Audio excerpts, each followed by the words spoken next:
La Ligue est là, fait Oui. de la prévention, finance la recherche, Aide fait les de malades. l'accompagnement aux malades et aux familles des malades. Et si, dans ceux qui regardent ce qu'on est en train de faire, certaines personnes veulent s'engager, Oui. veulent devenir bénévoles, Oui. comment on devient bénévole Alors pour c'est très très simple, il suffit de toquer à la porte, prenons l'exemple du Maine-et-Loire, il suffit de venir nous voir, toquer à la porte, on va d'abord vous recevoir, c'est la bienveillance ici qui règne, donc il faut venir de manière très décontractée. Et puis, on va vous expliquer le fonctionnement du comité, comme je vous l'ai dit, les missions de la Ligue. Telle ou telle personne peut avoir une appétence particulière, je ne sais pas moi, pour la prévention, ou pour l'aide aux malades, ou pour des travaux plus administratifs sur le suivi de la trésorerie. Hein, je dis ce qui me passe par la tête. Et puis, si elle est vraiment toujours décidée de venir nous aider, on va lui transmettre une charte des bénévoles qu'elle va lire attentivement pour connaître finalement ses droits et ses devoirs. Voilà. Et puis après un temps de réflexion, elle nous retourne ou non d'ailleurs cette charte signée et elle devient bénévole. C'est aussi simple que ça. Et actuellement, nous avons une équipe sur le 49 de 230 bénévoles. Oui, 230 bénévoles, hein, donc c'est pas rien. Donc nous avons tout le département est maillé en antenne Ligue 49. Si vous êtes à Angers, vous allez faire partie de l'antenne d'Angers. Si vous êtes à Segré, vous allez faire partie de l'antenne de Segré, etc., etc. On a 12 antennes. En fait, on doit avoir encore 2 ou 3 zones blanches sur le 49 qu'on essaye de pallier. Et finalement, chaque antenne est sous la responsabilité d'un responsable d'antenne et vous allez faire partie de l'une de ces équipes. Alors il y a également des bénévoles qui veulent par exemple faire de l'événementiel, qui vont participer à nos manifestations. C'est aussi une possibilité d'activité bénévole.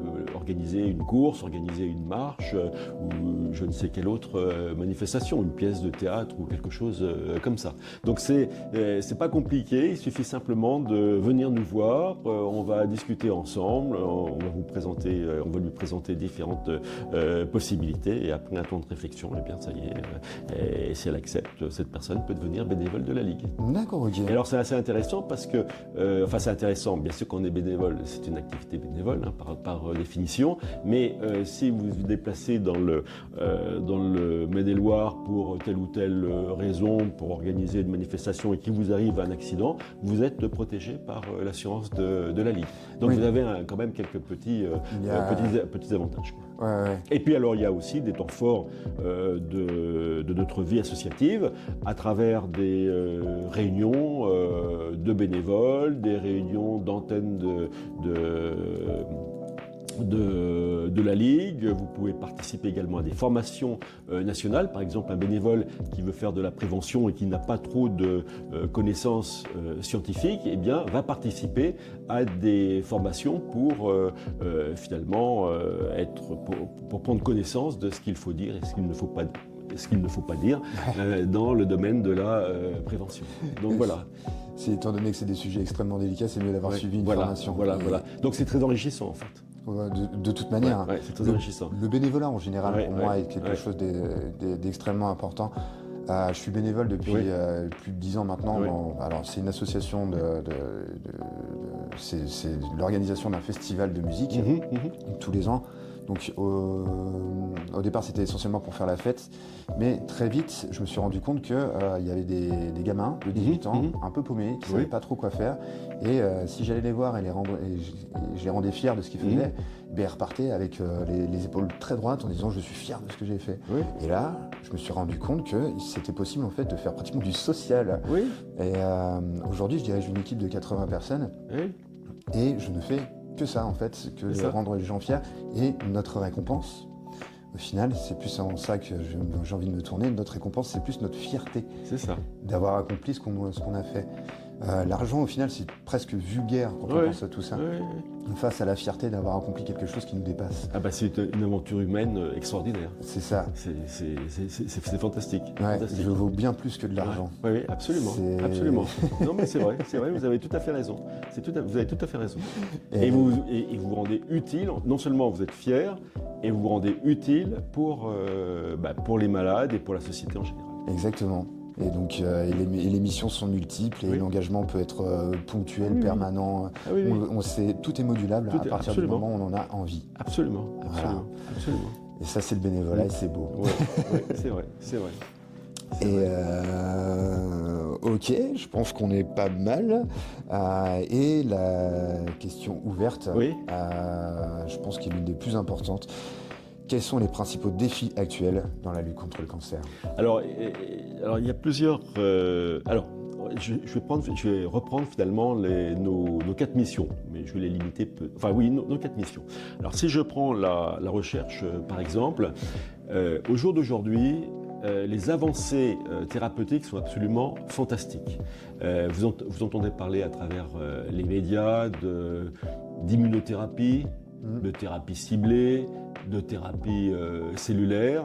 En fait, on a énormément de nouveautés thérapeutiques et on soigne actuellement des cancers qu'on ne soignait pas il y a 20 ans. Je pense notamment, on est capable de traiter 20 à 25% des cancers du poumon qui, il y a encore quelques années, ne donnaient strictement aucun espoir aux patients. Et si je suis pharmacien en fait de formation, et si je fais une comparaison, en cancérologie actuellement, on est à peu près au même stade qu'on était dans les années 1940, en infectiologie avec l'arrivée des antibiotiques. D'accord. Et bien là, actuellement, avec tout ce qui arrive sur le plan thérapeutique, on est capable de guérir plus de 60% des cancers. Et avec nos connaissances actuelles, si on fait une projection dans 15 ou 20 ans, basée sur ce qui se passe actuellement et basée sur les avancées qui se réalisent, eh bien c'est 80% des cancers qui seront guéris dans 15 à 20 ans. Alors là, je vous ai parlé j'ai utilisé des gros mots, immunothérapie, thérapie cellulaire, thérapie ciblée. Les avancées qui vont se produire dans les quelques années qui vont venir, ça va être en particulier l'apparition de vaccins curatifs contre le cancer. C'est-à-dire que le patient, à partir du patient, on va lui prélever sa tumeur, on va récupérer des antigènes tumoraux et on va en faire, à partir de là, on va faire un vaccin curatif qui permettra de le traiter en utilisant la technologie d'ailleurs des vaccins anti-Covid, des vaccins à ARN messager. D'accord, voilà. Okay. Et donc ça, c'est quelque chose qui va voir le jour dans, alors je ne sais pas lire malheureusement dans une boule de cristal, mais dans moins de 10 ans, on verra apparaître des vaccins curatifs. C'est pour vous dire que, en fait, les avancées sur le plan de la recherche sont absolument considérables. Et puis, sur un autre plan, et là plutôt sur le plan du diagnostic, mais pas que, on entend parler d'intelligence artificielle dans différents domaines. Là, l'intelligence artificielle fait son entrée, déjà depuis d'ailleurs quelques temps, dans le domaine de la santé, et on va faire des progrès considérables sur le plan du diagnostic. Et ce qui va permettre donc de diagnostiquer de plus en plus précocement, ce qui va permettre d'anticiper des traitements personnalisés, je dis bien personnalisés, pour le cancer qui a été diagnostiqué, donc avec des chances de succès qui seront d'autant plus importantes. Donc voilà, on va sur le plan recherche, il va y avoir on est en train de vivre une révolution actuellement dans le domaine de la cancérologie. Donc c'est pour ça que tous les comités départementaux, et dont le nôtre, réservons une part importante du budget de notre collecte pour le soutien à la recherche en cancérologie. Et d'ailleurs, ça me permet de vous dire que la Ligue contre le cancer est le premier financeur associatif, je dis bien premier financeur associatif national de la recherche en cancérologie. Donc ça, c'est important, nous en sommes fiers et nous allons tenir ce cap. Alors maintenant, si je prends l'aide aux malades, je vous ai dit que simplement 15 à 20% des patients ont connaissance de l'existence des soins de support. On va faire en sorte qu'il y ait plus de malades qui puissent connaître ces soins de support et puissent connaître les bénéfices qu'ils vont tirer de ces soins de support. L'idéal, ça serait que chaque patient qui sort d'un établissement de santé, de son parcours médical et chirurgical, eh bien, puisse venir nous voir pour être accompagné dans la suite de sa maladie. Et ça, c'est un gros effort à faire, mais nous mettons en place des outils pour faire connaître ces soins de support aux patients. Notamment, nous avons développé au CHU d'Angers, il y a un an, une structure qui s'appelle Au fil de la Ligue, qui est une structure, qui est un espace rencontre information avec les patients traités par le CHU, justement pour parler de ce sujet-là. Alors, il existe ce type d'espace à l'ICO, à l'Institut de cancérologie de l'Ouest, mais rien n'existait au CHU d'Angers. Nous le mettons en place pour justement orienter tous les patients du CHU vers les soins de support. D'accord, ok. Prévention, là c'est un travail de longue haleine. On enfonce le clou chaque jour pour faire augmenter le taux de participation de la population au dépistage organisé. Là, c'est Mars Bleu le mois prochain, nous sommes en février, donc on sera tous sur le pont pour inciter tous les gens dans la tranche d'âge 50 à 74 ans à se faire dépister pour disons, détecter des signes précoces de cancer colorectal. Et puis les plaidoyers, la mobilisation de la société, c'est pas ce qui manque. Je vous ai parlé de pesticides, il y a la fameuse loi du plomb 2 qui va apparaître. Il faut être extrêmement, bien sûr, prudent dans ce type de loi. Il va falloir étudier sur le plan scientifique, mais également économique, ce qu'il faut faire, ce qu'il faut ne pas faire. Bref, il y a beaucoup de choses à faire. On peut parler aussi des conservateurs qu'on utilise dans les salaisons industrielles, dans les charcuteries industrielles, les nitrites qui sont des facteurs de risque de cancer colorectal. Enfin bref, il y a plein de choses au niveau sociétal, vous imaginez bien, sur lesquelles la Ligue va se positionner pour essayer de faire bouger les lignes. Ouais, c'est marrant parce que du coup, c'est des sujets qui je me sens concerné par tous ces sujets-là. Ouais. On pourrait parler du glyphosate aussi. Oui, c'est génial. C'était génial dans les années 70. Le chardon, jamais je m'en sépare, etc. Tiens, prends ça. Prends ça, t'en auras plus jamais. Mais, par contre, pour les 150 ans qui suivent, là, tes sols, ils sont morts. Oui, c'est ce qui s'est passé malheureusement dans les Antilles avec le chlordécone pour la culture des bananes. Et là, tous les sols des Antilles sont bousillés, sont pollués, avec une prévalence du cancer de la prostate absolument énorme. C'est gigantesque. Ouais. Et donc là, la Ligue, son rôle, c'est de se positionner et c'est de faire pression sur les pouvoirs publics pour faire évoluer les choses. Mais là aussi, vous imaginez bien, c'est un effort de longue haleine. Tiens, je vais simplement prendre un exemple qui n'a rien à voir, mais qui touche là la prévention primaire, le tabac. Vous savez que depuis juillet 2025, l'État a promulgué une loi interdisant le tabac dans les sites auprès des écoles, etc.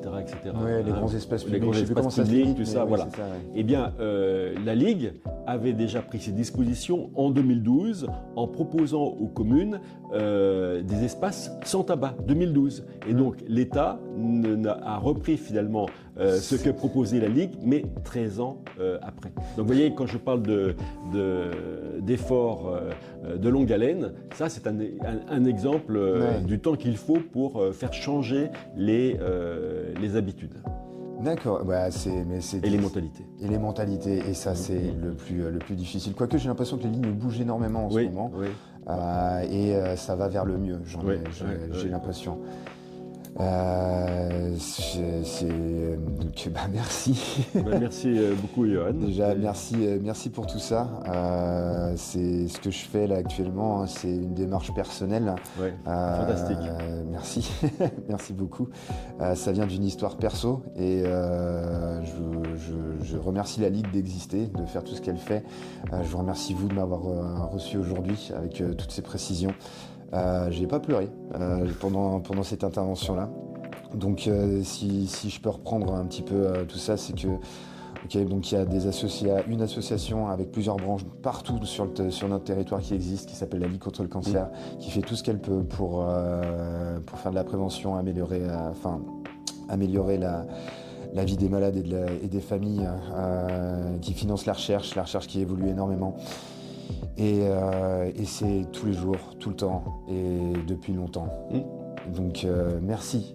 Monsieur, de m'avoir reçu aujourd'hui. Merci beaucoup. Et donc le départ du projet, c'est au mois de juillet. Une cagnotte sera ouverte pour la Ligue contre le cancer à mon départ.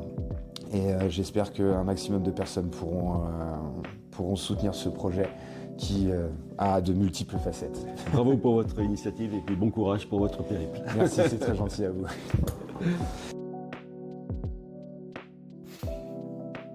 T'as tout regardé? Ok, cool.